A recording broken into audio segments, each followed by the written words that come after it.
किसान भाइयों नमस्कार। आप सभी का स्वागत है हमारे चैनल में।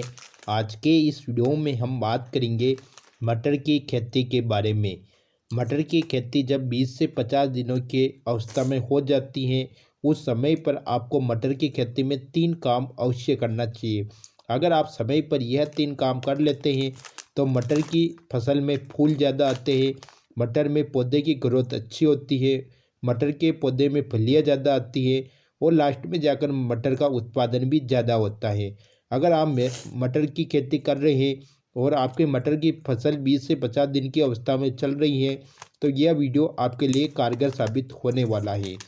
तो दोस्तों, आप हमारा वीडियो शुरू से लेकर अंत तक ज़रूर देखें। वीडियो अच्छा लगे तो वीडियो को लाइक और अधिक से अधिक किसान साथियों के साथ शेयर भी ज़रूर करें। अगर आप हमारे व्हाट्सएप ग्रुप और हमारे नए चैनल से जुड़ना चाहते हैं तो डिस्क्रिप्शन में दी हुई लिंक पर क्लिक करके जुड़ सकते हैं।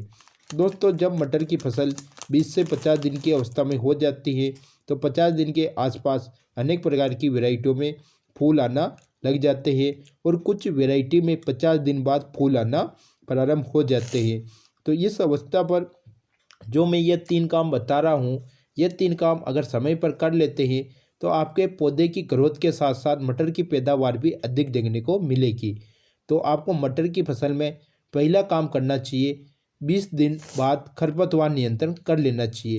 दोस्तों, मटर की फसल में खरपतवार का मुख्य कारण होता है मटर की फसल में जब मटर की फसल बुआई के 20 दिन बाद मटर में अनेक प्रकार के खरपतवार उगना प्रारंभ हो जाते हैं।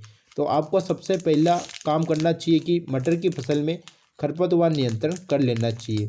मटर की फसल में खरपतवार नियंत्रण आपको हाथों से निराई गुड़ाई करके ही करना चाहिए। अगर आप हाथों से निराई गुड़ाई करके खरपतवार नियंत्रण करते हैं तो आपको अच्छा रिजल्ट देखने को मिलेगा।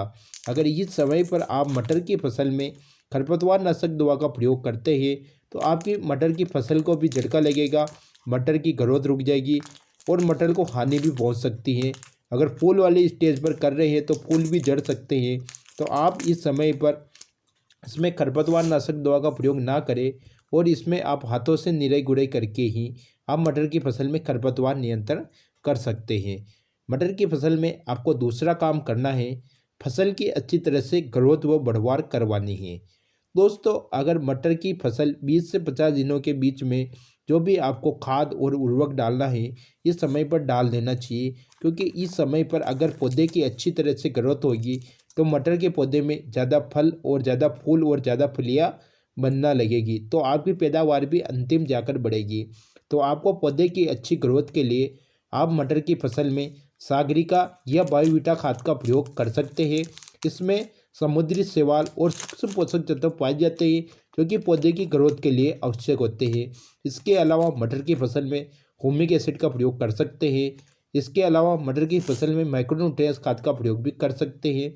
इन सभी को आपको मटर की फसल में दे देना चाहिए ताकि मटर की फसल में पौधे और फल फूल की और उत्पादन भी ज़्यादा हो। तो आप इन बातों का ध्यान अवश्य रखें।